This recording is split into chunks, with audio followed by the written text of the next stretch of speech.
Hare Nama Hare Nama eva kevalam Kalo nasteva nasteva nasteva gatiranyata Hare Nama Hare Nama eva kevalam Kalo nasteva nasteva nasteva gatiranyata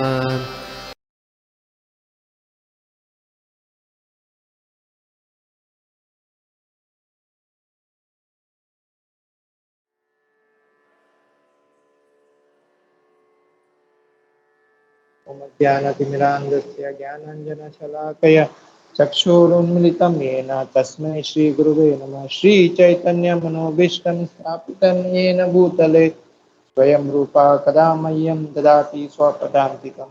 वन्देऽहं श्रीगुरु श्रीयुतापदकलमं श्रीगुरून् वैष्णवां च श्रीरूपं साग्रजातं सगणा रघुनाथान्वितं तं सजीवं साद्वैतं सावधूतं परिजनसहितं कृष्ण चैतन्य देवं श्री राधा कृष्ण पादान् सगणा ललिता श्री विशाखान्वितांश नमो विष्णुपादाय कृष्ण प्रेष्ठाय भूतले श्रीमते भक्ति वेदांत स्वामिनिधि नामिने नमस्ते सारस्वती देवी गौरवाणी प्रचारिणे निर्विशेष शून्यवादी पाश्चात्य देशतारिणे हे कृष्णा करुणा सिंधु दीनबंधु जगतपते गोपेश गोपिका कांता राधा कांता नमस्ते तप्त कांचन गौरांगी राधे वृंदावनेश्वरी वृषभानुसुते देवी प्रणमामि हरिप्रिये पांचाकल्पतरुभ्यश्च कृपा सिन्धुभ्येव च पतितानां पावनेभ्यो वैष्णवेभ्यो नमो नमः।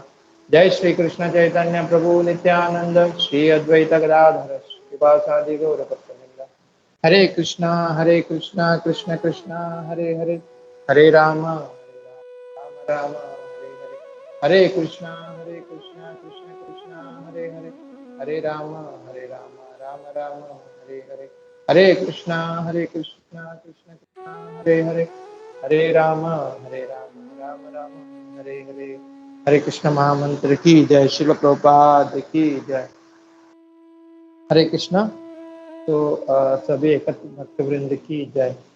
तो जैसे कि हम जो भगवद गीता हर संडे को हम भगवद गीता का अध्ययन कर रहे, तो आज हम तीसरे अध्याय का 17, 18 और 19 ये 3 श्लोक हम लोग आज जो प्रभुपाद जी हमें समझा रहे उनके तात्पर्य के माध्यम से तो हम उसको देखेंगे। तो जो कुछ मैंने भक्तों के मुखारबिंद से सुना वही मैं प्रयत्न करूंगा कि एज इट इज बोलने का। अगर मुझसे कुछ त्रुटि होती है तो मुझे क्षमा करिए। और कुछ भी मतलब जो कुछ मैं बोलूंगा मैं प्रयास करूंगा कि जो भक्तों के मुखारबिंद से जो और जो अपने गुरु परंपरा के इसमें से जो भी नॉलेज हमें मिलता है मैं वही बोलने का प्रयास करूंगा। और ये जो 3 श्लोक है 17, 18, 19 जैसे कि हम तीसरे अध्याय में कर्म योग के बारे में बात कर रहे हैं। तो ये शीर्षक जो तीसरा अध्याय का जो शीर्षक है कर्म योग। तो हालांकि ये जो 3 श्लोक जैसे कि प्रभुपाद जी अपने तात्पर्य में बहुत सरल भाषा में और सरल इसमें हमको समझा रहे कि किस तरह से हमको कर्म करना चाहिए और हमारा कर्म क्या होना चाहिए। तो वो आज हम ये 3 श्लोक से हम ये देखेंगे।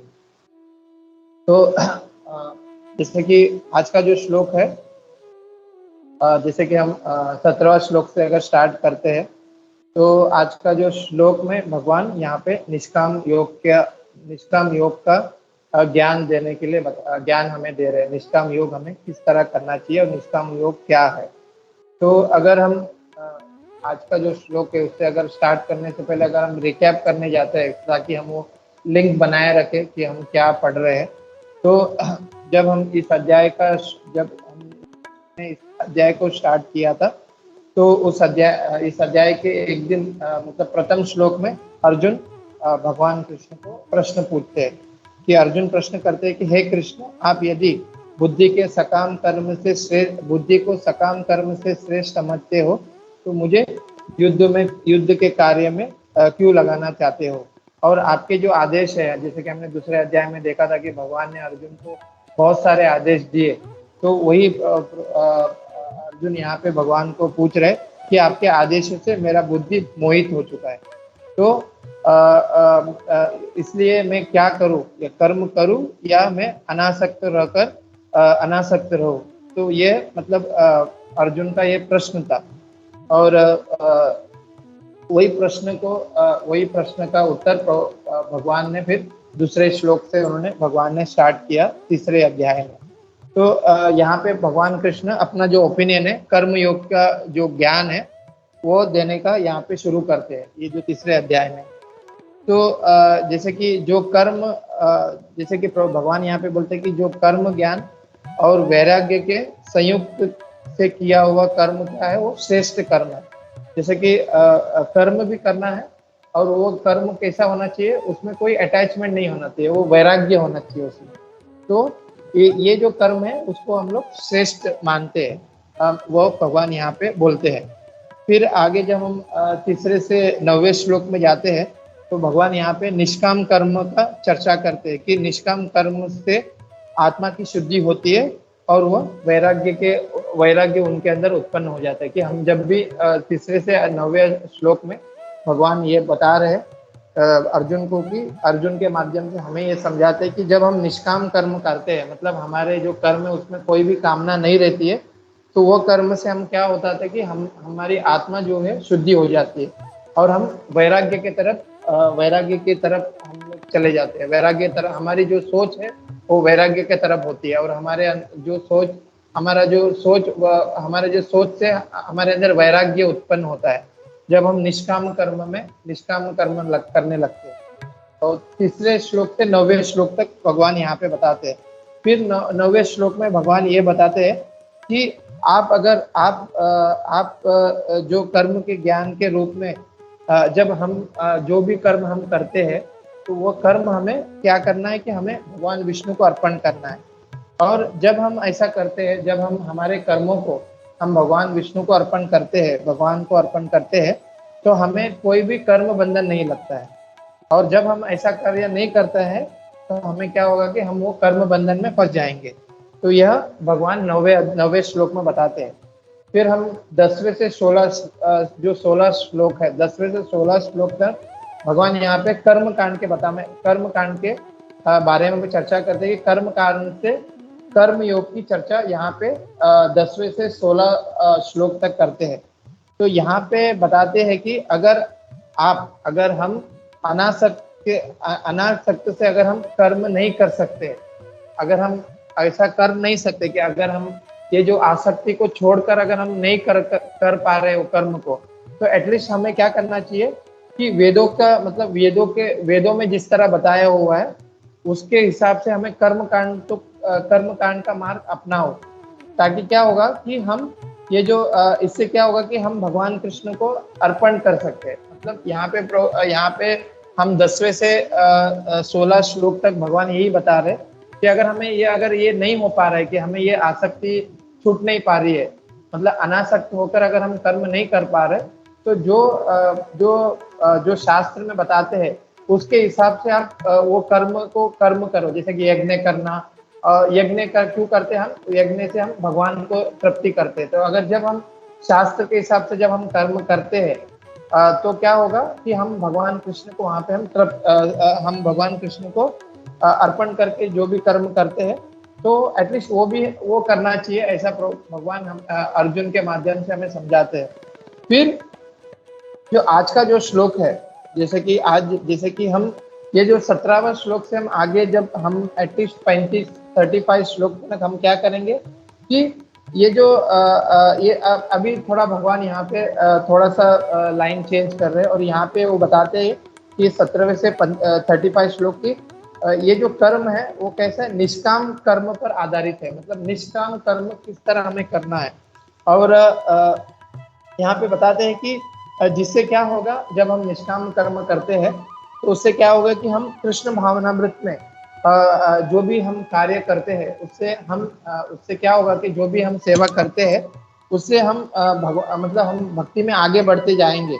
और ये जो निष्काम कर्म हम जब करते हैं जिसमें हमारी कोई भी कामना नहीं रहती है, अगर हम उस हिसाब से अगर हम जब कर्म करते हैं तो हमारा जो भक्ति में आगे बढ़ने का जो हमारा कार्य है वो हमें इस कर्म से हमको दिशा देता है कि हमें ऐसा करने से हम भक्ति में आगे बढ़ सके। तो वो 17वें श्लोक से अभी स्टार्ट होगा, अराउंड 35 श्लोका तक ये चर्चा भगवान करते हैं। तो आज के जो श्लोक है, अगर हम आज का जो अगर श्लोक देखते हैं 17वां श्लोक, तो उसमें भगवान कृष्ण उस व्यक्ति के बारे में बात कर रहे हैं जो ज्ञान के सबसे ऊपर वाली सीढ़ी में है और जिन्होंने मतलब पूरी तरह से भौतिक जगत से विरक्ति पा लिया है।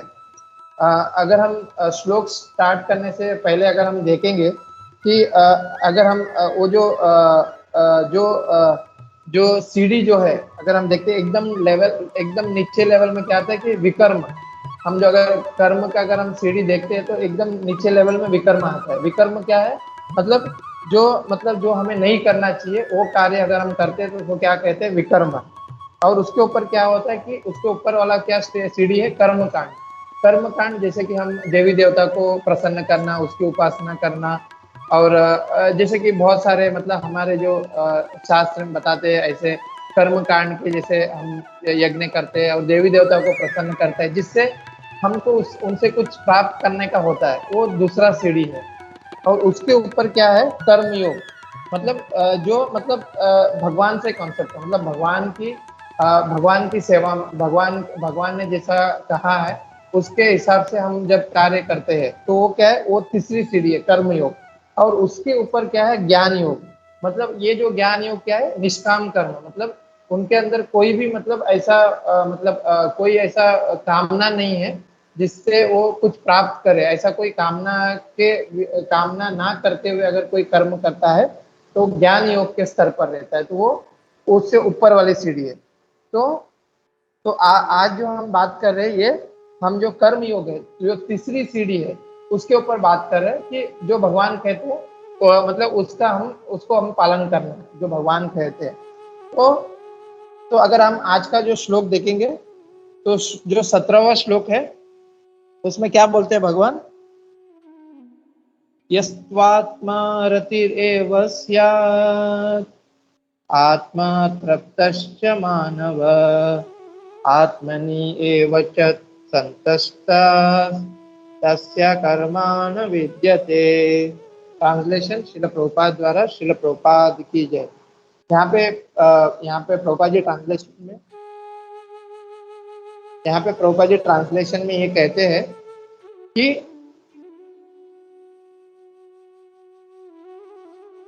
किंतु जो व्यक्ति आत्मा से ही आनंद लेता है तथा जिसका जीवन आत्म साक्षात्कार युक्त है और जो अपने में ही पूर्णतया संतुष्ट रहता है, उसके लिए कुछ कर्तव्य नहीं होता। तो अगर हम देखेंगे क्या लिखा है? किंतु जो व्यक्ति आत्मा में ही आनंद लेता है। तो हम अगर 17वें के पहले श्लोक में देखते हैं, पिछले श्लोक में, तो वहां पे हमें क्या बताया जा रहा है कि हम किसके बारे में हम चर्चा कर रहे थे? इंद्रिय रामा। मतलब इंद्रिय राम व्यक्ति, मतलब ऐसा व्यक्ति जो अपने इंद्रियों की संतुष्टि के लिए जो व्यक्ति कार्य करता है उसको इंद्रिय रामा कहा जाता है। जो हम इसके पहले हमने पहला देखा कि किस तरह से कोई व्यक्ति देवी देवता का पूजा करता है और अपने मतलब वो कुछ संतुष्टि, कुछ अपने इंद्रिय तृप्ति के लिए वो काम करता है, मतलब उससे कुछ वो लाभ प्राप्त करना चाहता है। तो वो हम इसके पहले कवर कर चुके थे। तो ये जो 17वां श्लोक है उसमें हम क्या देख रहे हैं कि जो व्यक्ति अपनी जो इंद्रिया है उसके मतलब उसको ना भोगकर वो जो अपनी इंद्रियों को भगवान में लगाकर और भगवान की मतलब वो भगवान को तुष्ट करना चाहता है, और वो सदैव ही उसका मन जो रहता है, हमेशा उसका मन जो रहता है तुष्ट रहता है। तो वो कौन सा व्यक्ति? आत्मा रामा। तो वही आज का जो 17वां श्लोक है उसमें डिस्कस करते हैं। तो अगर हम इस श्लोक को अगर पढ़ते हैं तो यहाँ पे क्या लिखा है कि यस्त्वता रतिर एव स्यात्। मतलब यस्त्व आत्मा रतिर एव स्यात्, मतलब ऐसा जो व्यक्ति जो अपने में आनंद लेता है, और मतलब उनकी जो रति है, उसकी जो मति है वो क्या भगवान में लगाता है और क्या आत्म तृप्तश्च मानम, मतलब वो पूरी तरह से वो आत्म साक्षात्कार हुआ है। तो ऐसा जो व्यक्ति, और क्या लिखते, और क्या यहाँ पे कह रहे कि आत्मनि एव च संतुष्टा, मतलब वो किसी दूसरे पर निर्भर नहीं रहता। मतलब ऐसा व्यक्ति जैसे कि जो मतलब अगर उसको कुछ भौतिक चीजें प्रदान भी होती है, जैसे कि कुछ भी भौतिक चीजें प्रदान होती है, तो वो ये सोचता है कि ये जो चीज मुझे अपने शारीरिक मतलब मेरी शरीर चलने के लिए जो चीज प्रदान हुआ है, वो मतलब भगवान के द्वारा हुआ है, ना कि उसने खुद मतलब खुद के मेहनत से उसने वो प्राप्त किया, ऐसा नहीं सोचता है। मतलब वो भगवान के द्वारा उन्होंने प्राप्त किया है, इसके लिए वो कभी मतलब दूसरे पे निर्भर नहीं रहता, वो पूरी तरह भगवान पे निर्भर रहता है। तो ऐसा जो व्यक्ति जो है, उससे क्या कहते हैं यहाँ पे इस श्लोक में, वो 17वें श्लोक में बता रहे कि वो ऐसा व्यक्ति आत्माराम, मतलब पूरी तरह से वो संतुष्ट है अपने लाइफ में। तो हम अगर देखेंगे इस श्लोक में, तो इस श्लोक में 3 बार आत्मा के बारे में यहाँ पे प्रभुपाद जी मेंशन करते हैं। तो तीन वर्ड आत्मा के ऊपर आया हुआ है। तो एक वर्ड है यहाँ पे आत्मरति। तो आत्मरति मतलब जो आंतरिक आनंद में रहता है और प्रसन्न रहता है, मतलब हमेशा वो प्रसन्न ही रहता है। वो कभी खुशी आए कभी दुख आए, वो कभी मतलब विचलित नहीं होता, हमेशा वो प्रसन्न रहता है। ऐसा व्यक्ति, उसको क्या बोलते हैं कि आत्मरति। और दूसरा है आत्म तृप्ति, मतलब वो मतलब हमेशा वो मतलब आंतरिक प्रकाशमान रहता है, मतलब वो हमेशा तृप्त रहता है। उसको ऐसा नहीं कि ये चाहिए वो चाहिए, ऐसा कुछ नहीं, वो हमेशा तृप्त रहता है, जो भी कुछ मिले he is a satisfied person, वो पूरी तरह से सेटिस्फाइड है। तो ऐसा व्यक्ति। और तीसरा क्या यहाँ पे लिखा हुआ है इस श्लोक में, आत्मतुष्टि, मतलब आंतरिक समाधान मिलना, मतलब वो तुष्ट है, हमेशा मतलब तुष्ट है, ऑलवेज ही इज तुष्टि है, मतलब तुष्ट रहता है। तो ये जो 3 वर्ड है आज के जो 17वां श्लोक में लिखा हुआ है। तो हम अगर ये श्लोक में देखते हैं कि यहाँ पे क्या लिखा हुआ है कि ओके, तो यहाँ पे हम देखते हैं कि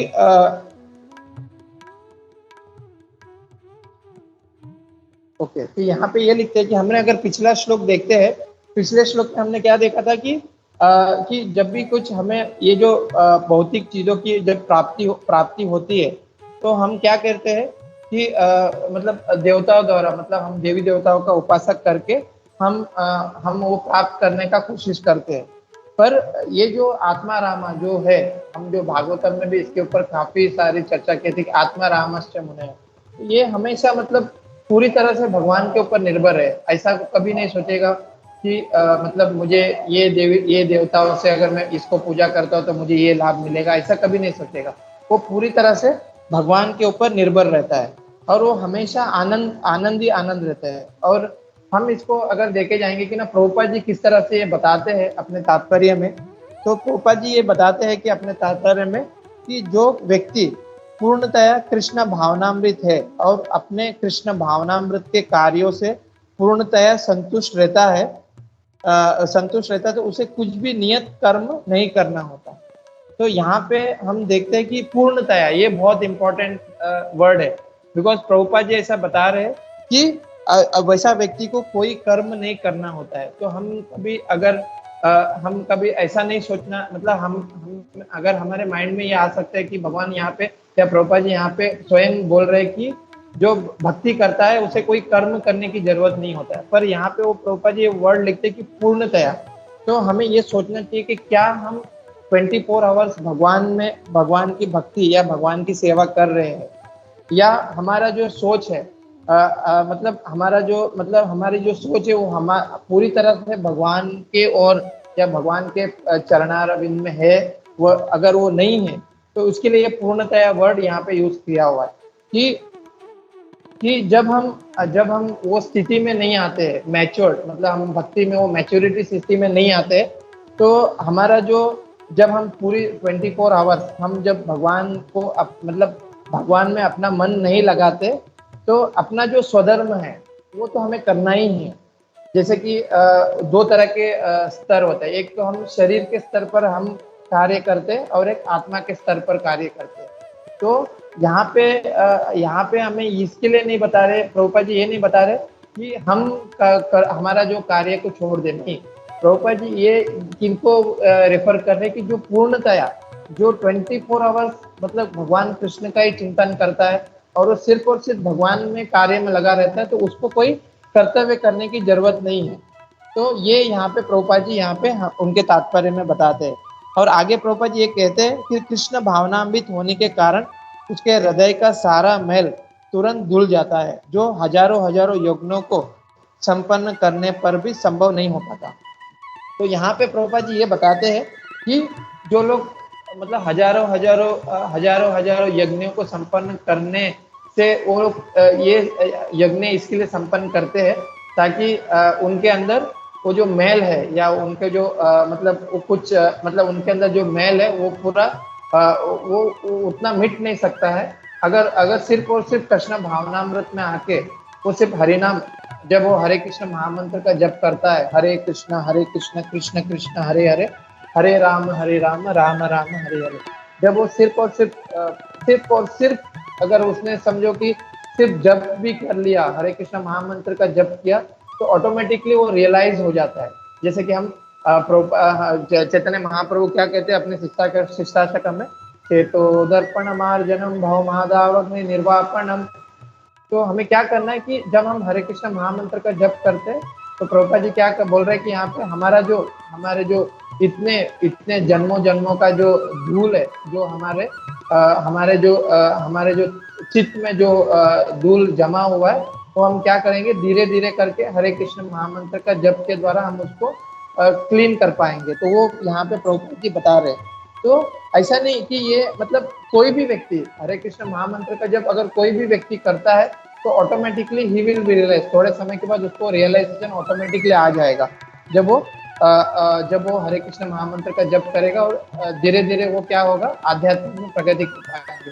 इसके लिए हम जब भी मतलब जब भी हम भक्ति में आते हैं, कृष्ण भावनामृत में आते हैं, तो हम भक्तों को यही बोलते हैं या हम हमारी लाइफ में भी हमने यही किया कि एटलीस्ट एक माला हमको एक माला स्टार्ट करना चाहिए। बिकॉज जब हम वो एक हरे कृष्ण महामंत्र का जब हम जप करने स्टार्ट करेंगे तब जाके हमको उसका आनंद प्राप्त होगा और हमें तब जाके वो रियलाइजेशन हो पाएगा। इसलिए हम जो नए भक्त होते हैं हमें उनको यही बोलते हैं कि एटलीस्ट एक माला आप अपने लाइफ में स्टार्ट करो।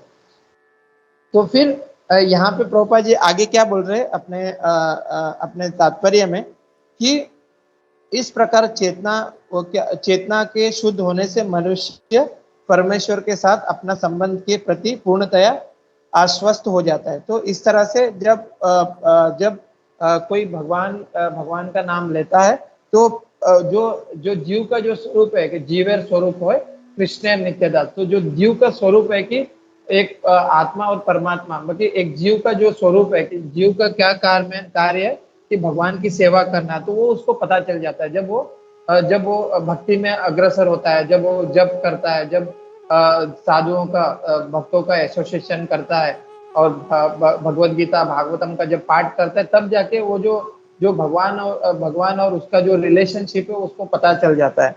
और ये प्रभुपाद जी आगे एक अच्छा लिखते हैं कि भगवत कृपा से उसका कार्य स्वयं प्रकाशित हो जाता है, अतएव वैदिक आदेशों का प्रति उसका कर्तव्य निशेष हो जाता है। ऐसा कृष्ण भावनामृत व्यक्ति कभी भी भौतिक कार्यों में रुचि नहीं लेता है और ना ही उसे सुर मतलब सुरा मतलब ये नशा करना, मतलब ये ड्रिंक्स लेना, तो सुरा सुंदरी या अन्य प्रलोभन में कोई आनंद नहीं लेता। तो यहाँ पे प्रभुपाद जी बताते हैं कि जब ऐसा जो भक्त जो रहता है कृष्ण भावनामृत में जो रहता है, उसको कोई ये जो मटेरियल चीजें है उसका कोई मतलब उसको ये नहीं रहता है कि पैसा कमाना या स्त्रियों के पीछे मतलब स्त्री के मतलब सुरा सुंदरी, मतलब वो हम जो जैसे हम भक्ति में आते तो हम जो 4 नियम का पालन करते, तो इसमें वो कभी इतना ये कभी वो मतलब रहता नहीं जो भक्त रहता है। तो हम एक अच्छा उदाहरण ये देख सकते हैं, अच्छा कथा, जब हरिदास ठाकुर जी जो स्वयं मतलब मुस्लिम परिवार में जन्म लिए थे, तो हरिदास ठाकुर जी जब मुस्लिम परिवार में जन्म लिए थे, तो वहाँ के जो नवाब जो थे वो लोग को मतलब बहुत मतलब ये जो हरिदास ठाकुर का जो कार्य है उनको पसंद ही नहीं आ रहा था। तो उन्होंने क्या किया कि उनको अपमान करने के लिए उस समय की एक जो वैश्या जो थी, हीराबाई बोल के एक वैश्या थी, बहुत सुंदर थी, ऐसा वर्णन आता है कि वो बहुत सुंदर थी। तो वो हीराबाई को उनके पास भेजा ताकि हरिदास ठाकुर का नाम खराब हो जाए। पर आखिर में क्या होता है कि वो जो हीराबाई जो है वो स्वयं भक्त बन जाती है। तो ये मतलब ये एक भक्त का गुण है, मतलब वो कभी मतलब ये जो भौतिक चीजों में पड़ता नहीं है और ये जो भौतिक वस्तु से वो दूर रहता है। तो तो यहाँ पे वही प्रभुपाद जी यहाँ पे अपने तात्पर्य में बताते हैं कि जो जीव जो है आध्यात्मिक में उन्नति करता है, तो वो क्या होता है कि पूरी तरह से वो कृष्ण भावनामृत में हो जाता है और वो पूरा आनंद ले पाता है। तो हम लोग एक उदाहरण भी ये देख सकते हैं कि अगर हम कहेंगे कि इस जो भौतिक हम जो इस मटेरियल वर्ल्ड में कौन सबसे ज्यादा आनंद होता है, दो ही व्यक्ति ज्यादा से ज्यादा आनंद मतलब सबसे ज्यादा आनंद हो सकता है। एक तो है पागल व्यक्ति और एक परमहंस। पागल व्यक्ति कैसा आनंद लेता है, क्योंकि वो पागल व्यक्ति हमेशा खुश इसके लिए रहता है कि उसको कुछ पता ही नहीं रहता कि क्या चल रहा है, वो हमेशा हंसता रहता है, हमेशा वो अपने धुन में ही रहता है। और पागल वो हमेशा हंसते रहेगा, मतलब वो इतना खुशी रहेगा, उसको कुछ पता ही नहीं रहता है क्या दुख है क्या सुख है। अगर उसको कोई मारे भी तो वो भी तभी भी वो हंसता रहेगा, ऐसा है। और दूसरा जो व्यक्ति वो परमहंस जो कौन व्यक्ति, जो पूरी तरह से कृष्ण भावनामृत में रहता है और कृष्ण मतलब भगवान के प्रेम में वो हमेशा तुष्ट रहता है, तो वो परम आनंद प्राप्त करता है। तो आज का जो श्लोक है, जो 17वां श्लोक है, उसमें प्रभुपाद जी जो आत्माराम है उसके ऊपर बता रहे कि ये जो आत्माराम जो व्यक्ति है या आत्माराम जो भक्त है, वो हमेशा अपने आप में प्रसन्न रहता है। तो वही यहाँ पे भगवान कृष्ण अर्जुन को बता रहे हैं। फिर यहाँ पे आगे अगर हम देख तो ये जो श्लोक में हमने क्या सीखा 17वां श्लोक में कि जो ऐसा व्यक्ति जो हमेशा आनंद लेता है अपने मतलब आत्मा साक्षात्कार के युक्त में रहता है और हमेशा संतुष्ट रहता है, तो उसको कुछ मतलब कर्तव्य करने की जरूरत नहीं है। ये सिर्फ उस व्यक्ति के लिए बताया जा रहा है। तो प्रभुपाद जी ने अपने तात्पर्य में क्लियर कर दिया कि हम जैसे बद्ध जो जीव रहता है उसको क्या कार्य करना रहता है कि उसको भक्ति में जब वो प्रगति कर जाएगा तब जाके वो स्टेज पे पहुंचेगा, वो जो उस स्टेज में जाके वो पहुंच पाएगा। तो हमें अपनी हमारा जो स्वधर्म है कि हमारा जो क्या स्वधर्म है कि हम जप करना और वेदों का जो पालन है उस वेदों के नियम का पालन करना और भगवत गीता भागवतम का अध्ययन करना, ये हमें करना होगा। पर ये जैसे ऐसे जो व्यक्ति है जो आत्मा रामस्य गुणयो, जो ऐसा जो व्यक्ति है उन्हें कोई कर्म करने की जरूरत नहीं, बिकॉज वो पूरी तरह से भगवान के ऊपर निर्भर रहते हैं और हमेशा वो संतुष्ट रहते हैं। उनको को मिले नहीं मिले या मतलब वो ऐसा कुछ नहीं कि उन्हें कुछ प्राप्त करना, ऐसा कुछ नहीं, वो हमेशा भगवान के ऊपर निर्भर रहते हैं। तो ये यहाँ पे भगवान अर्जुन को बताया जा रहा है। फिर 18वां श्लोक में श्लोक इस प्रकार है, नैव तस्य कर्तेर्नार्तो ना कृतेन कश्चन ना चस्य सर्वभूतेषु कश्चिद आर्त व्यपश्रय। तो यहाँ पे ट्रांसलेशन में प्रभुपाद जी ये बता रहे, ट्रांसलेशन श्रील प्रभुपाद द्वारा, श्रील प्रभुपाद की जय। तो ट्रांसलेशन में बताते कि स्वरूप सिद्ध व्यक्ति के लिए ना तो अपने नियम कर्मों का कर्म करने की आवश्यकता रहती है, ना ऐसा कर्म करने का कोई उन्हें कारण ही रहता है। उसे किसी अन्य जीव पर निर्भर नहीं रहने का आवश्यकता ही नहीं रहता। तो इस श्लोक में जो 18वां श्लोक है इसमें वो क्या बता रहे कि जैसे कि प्रभुपाद जी यहाँ हमें ये समझाते हैं कि स्वरूप सिद्ध व्यक्ति कि हम जो भी कार्य करते हैं उसके पीछे कोई ना कोई हेतु रहता है, मतलब कुछ ना कुछ मतलब स्वार्थ छुपा रहता है कि हम अगर ये कार्य करेंगे तो हमें ये प्राप्त होगा। पर जो स्वरूप सिद्ध व्यक्ति, यहाँ पे प्रभुपाद जी अपने तात्पर्य में बताया कि स्वरूप सिद्ध व्यक्ति को कृष्ण भावनामृत कर्म करने के अतिरिक्त कुछ भी करना नहीं होता है।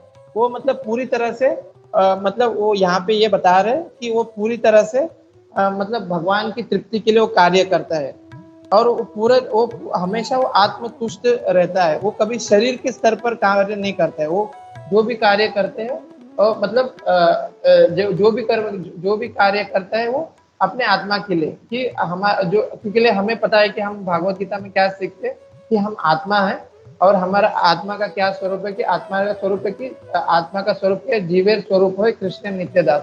तो ये जो स्वरूप सिद्ध व्यक्ति जो होते हैं वो कभी भी शरीर के स्तर पर काम नहीं करते। वो यहाँ पे प्रभुपाद जी हमें समझाना चाह रहे हैं कि वो व्यक्ति क्या होता है कि आत्मा का क्या कार्य है कि वो हमेशा भगवान की तृप्ति करना, वो यहाँ पे बता रहे हैं। तो वो हमेशा भगवान कृष्ण की सेवा करते हैं। और आगे प्रभुपाद जी ये बताते कि जैसे कि कृष्ण भावनामृत की व्यक्ति किसी की शरण ग्रहण नहीं करता, चाहे वो मनुष्य हो या देवता हो।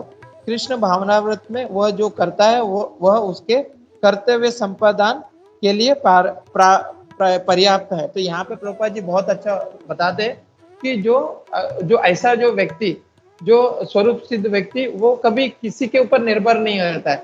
कि आज के समय में हम जैसे कि हम देखते हैं कि जो धनी व्यक्ति रहते हैं हम उनके पास जाते हैं ताकि हमें कुछ धन प्राप्त करे, या हम कभी कभी कभी हमें प्रॉब्लम आता है तो हम देवी देवताओं के पास भी जाते हैं।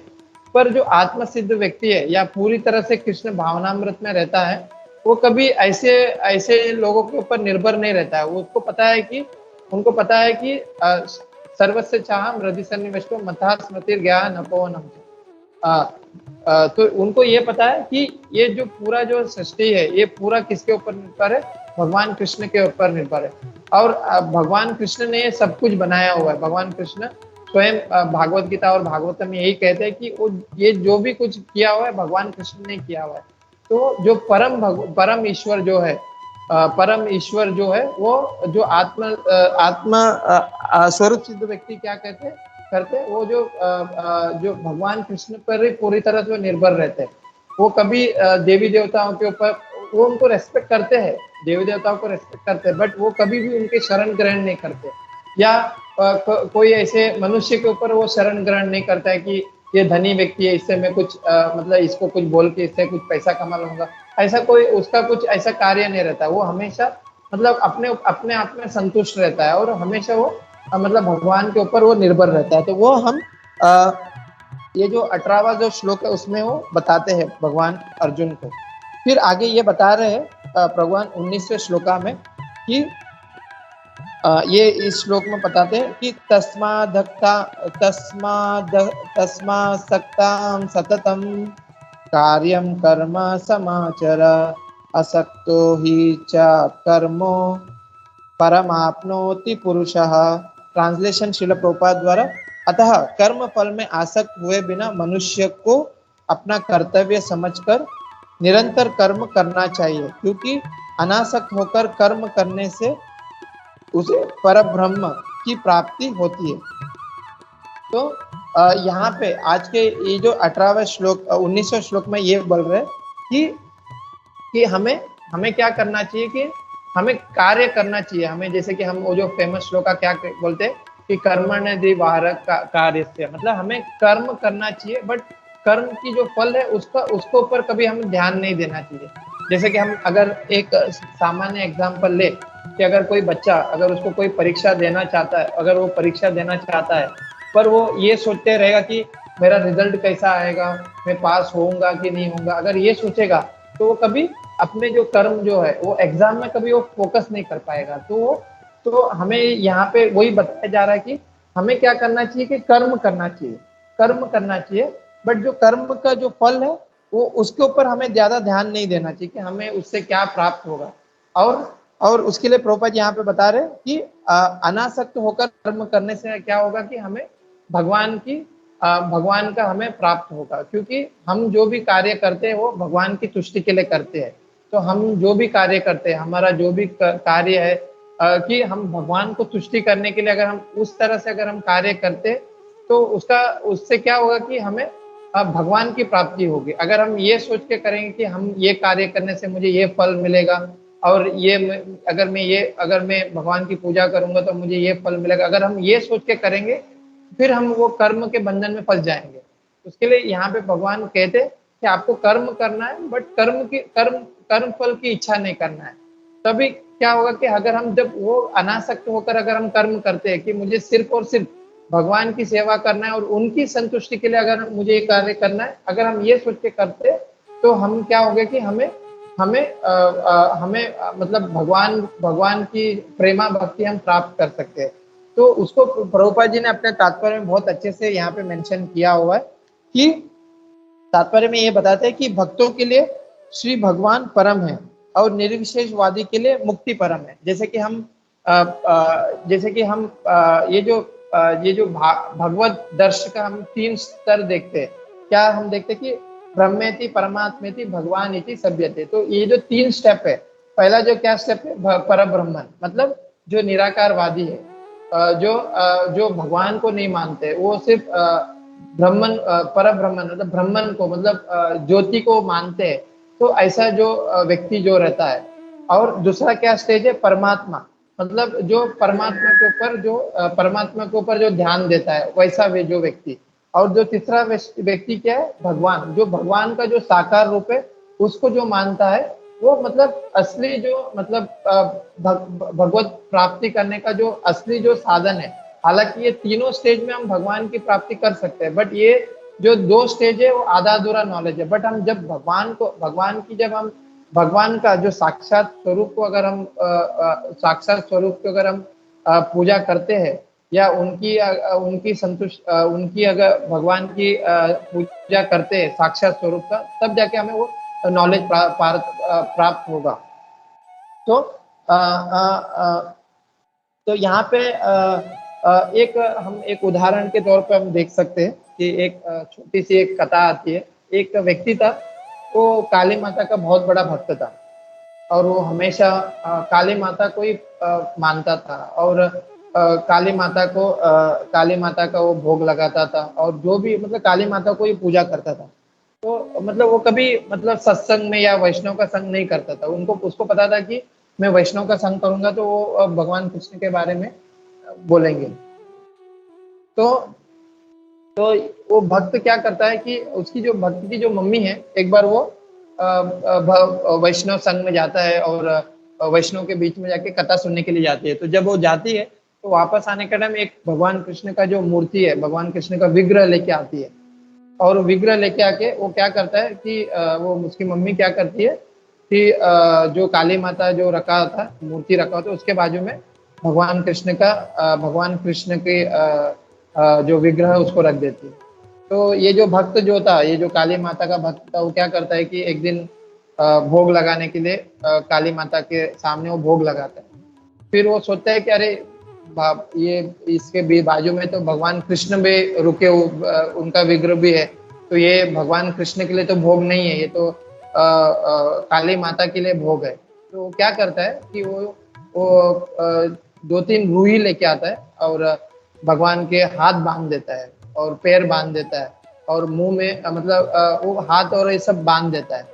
तो फिर वो भोग लगाता है। तो जब वो भोग लगाता है तो वहाँ पे भगवान कृष्ण वहाँ पे प्रकट हो जाते हैं और भगवान कृष्ण प्रकट होके बोलते हैं कि मैं आपकी भक्ति से बहुत प्रसन्न हो गया। भले ही आपने मुझे भोग नहीं लगाया, पर आपको ऐसा लगा कि आपको ऐसा लगा कि ये जो ये जो भोग जो मैं खा लूंगा, आपको ऐसा लगा। तो ये जो भगवान का जो स्वरूप जो है उसको आपने इस तरह से उसने ये सोच के, वो जो काली माता का भक्त ये सोच के भगवान की पूजा की कि भगवान आएंगे और वो जो काली माता का प्रसाद ग्रहण करेंगे। तो वो सोचकर उन्होंने क्या किया, फिर भगवान वहां पे प्रसन्न हो गए और वो बोले कि मेरा जो साक्षात स्वरूप है उसको आपने समझा, तो इसके लिए मैं बहुत प्रसन्न हो गया। तो इस कथा से हमको ये माध्यम से ये सुनने मिलता है कि जो भगवान का जो साक्षात स्वरूप है, अगर हम उसकी अगर पूजा करते हैं या उसका अगर हम पूजा करने जाएंगे, तो वो हमें असली ज्ञान प्राप्त होगा और हमें भगवत धाम जाने का प्रयत्न, हम भगवत धाम जा पाएंगे। तो वो प्रभुपाद जी हमें अपने जो तात्पर्य में ये समझाते हैं। तो हरे कृष्णा। तो मैं यहाँ पे रुकता हूँ और मैं चाहता हूँ कि हमारे जो वरिष्ठ भक्त है इसके ऊपर कुछ टिप्पणी दे। हरे कृष्णा, श्रीला प्रभुपाद की जय। Hare Krishna. Thank you Sarvadev Prabhu, thank you very much. तो आज के श्लोका से संबंधित अगर किसी को कोई डाउट है, कोई क्वेश्चन है, तो हम लोग लेते हैं हम लोग। हरे Krishna.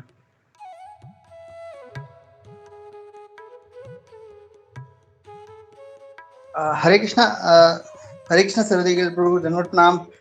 Thank you Prabhu, thank you. आपने इतना बढ़िया और इतना सुंदर तरीके से समझाया, बहुत अच्छे पॉइंट्स आपने सब। और ये जो लास्ट वाला कहानी है वो बहुत अच्छा कहानी है प्रभु। मेरा जस्ट एक प्रश्न था कि अभी जो योगा लेडर में और विकर्म जो आपने कहा, डज इट वो योगा लेडर का पार्ट है? कोई पूछना कि आपने बोला सबसे नीचे स्तर, तो आई थिंक विकर्म है कि नहीं, खाली पूछना था प्रभु, योगा लेडर का पार्ट। हरे कृष्णा। हाँ प्रभु जी, हरे कृष्णा। ये जो कर्म का जो ये जो लैडर है ना प्रभु, हम ये देखते हैं कि हमें मतलब जो मैंने सुना था प्रभु भक्तों के मुखार में कि हमारा जो कर्म है, हमें क्या मतलब एकदम लो स्टेज में जो कर्म आता है जिसमें विकर्म कहते हैं, हमें मतलब वो मैं ऐसा सुना कि प्रभु ये विकर्म जो है, जैसे कि हम मतलब जो शास्त्र से मतलब विरुद्ध जो भी कार्य करते हैं वो मतलब एकदम विकर्म, मतलब वो मतलब वैसा कर्म को हम विकर्म बोलते हैं। जैसा हम पढ़ते हैं तो एकदम लास्ट स्टेज में आता है वो, मतलब वैसा कार्य भी हम हमेशा देखते हैं, पर वो विकर्म मतलब एकदम लास्ट स्टेज में आता है। फिर उसके ऊपर जो हम कर्म कांड का जो लेवल है, जो कर्म कांड जो है, जैसे कि हम देवी देवताओं को पूजा करते हैं, तो वैसा वो स्तर एक एक एक के ऊपर एक वो जो कर्म का जो लैडर है वो मैं बता रहा था Prabhu. Thank you bro. Okay, वही क्योंकि विकर्म इज सम फॉरबिडन एक्शन, तो आई थिंक जो पहला step I think start from age, जब आपने कहा कर्म कांड देवी देवता हो गए पहले। हाँ, thank you Prabhu for the clarity. हरे कृष्ण।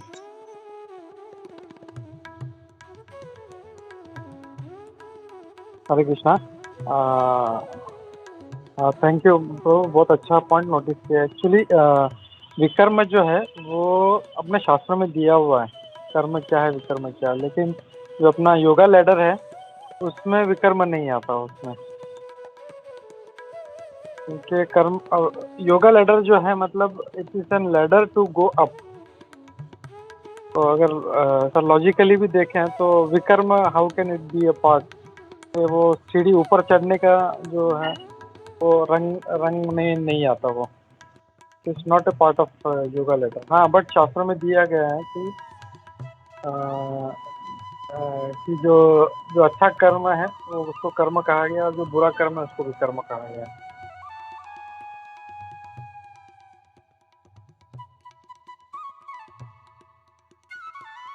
या प्रभु, thank you so much Prabhu ji.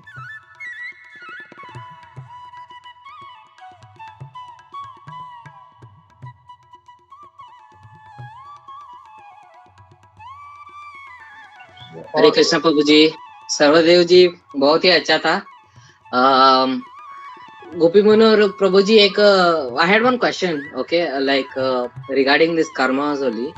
So like now you said after Vikarm there is the next ladder, and what about how does this apply to the demigods? Meaning how do the karmas apply to the demigods? That I just wanted to know for information purpose.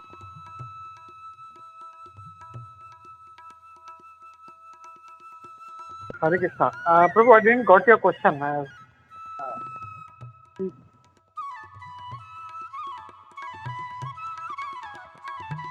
I'm saying, see this in this Bhagavad Gita, these instructions are purely for human sake. I know that, but is there anywhere relevant information given in the Shastras about what happens to the demigods' karmas? Like how is their order in case of Shivaji and the karmas on their level? Does they are above all this, or like because they are in the material sphere only, or is it something different for them also?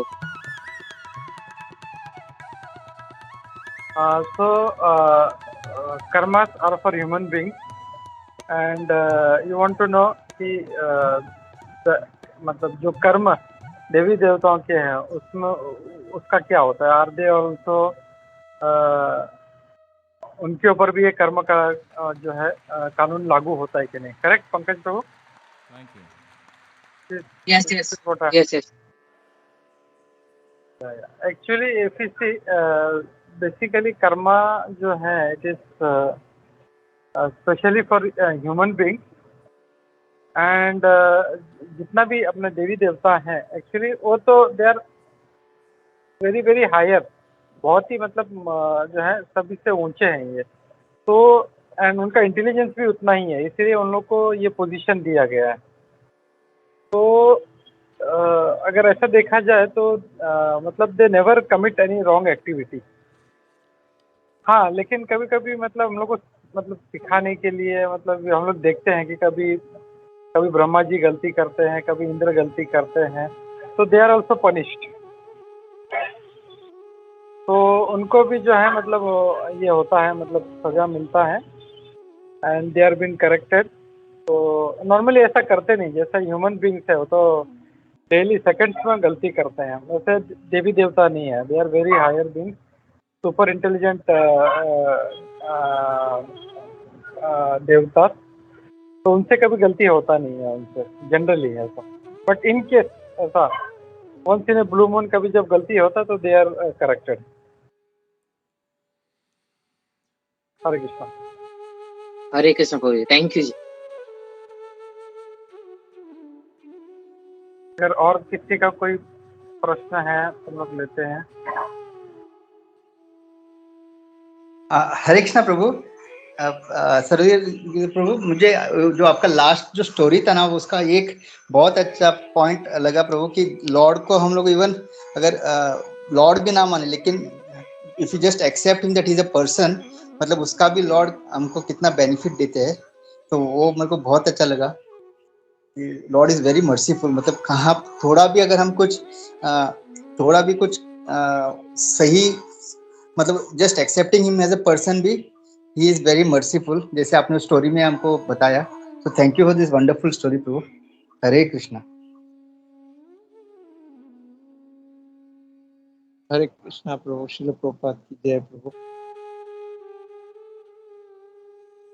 Hare Krishna.